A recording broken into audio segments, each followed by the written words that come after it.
So there was a further problem in the kingdom for Thomas Cromwell and Henry in terms of law and order. And again, it was for terrain reasons.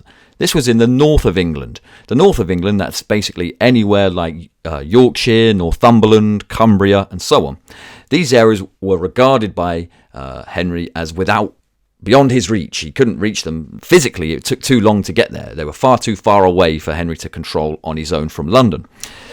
So instead, the north was ruled by this organisation called the Council of the North. And the Council of the North enjoyed some independence and autonomy.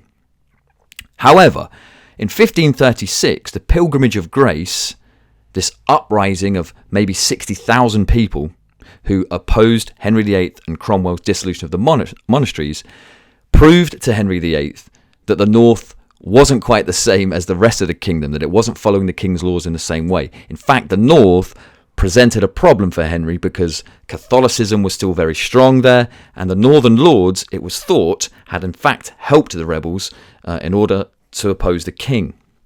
So something needed to be done to bring the north much more firmly under Henry's control.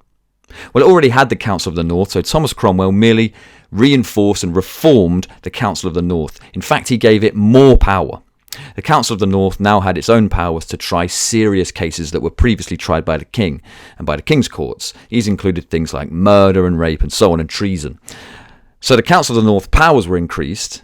However, it would still be a very difficult problem for Henry to navigate through the rest of his reign. The northern lords and the northern landowners and so on, the northern nobility, were always a very difficult group of people for Henry to win over. He constantly relied on them to supply troops for his armies and relied on their support, so he had to tread very carefully with these people.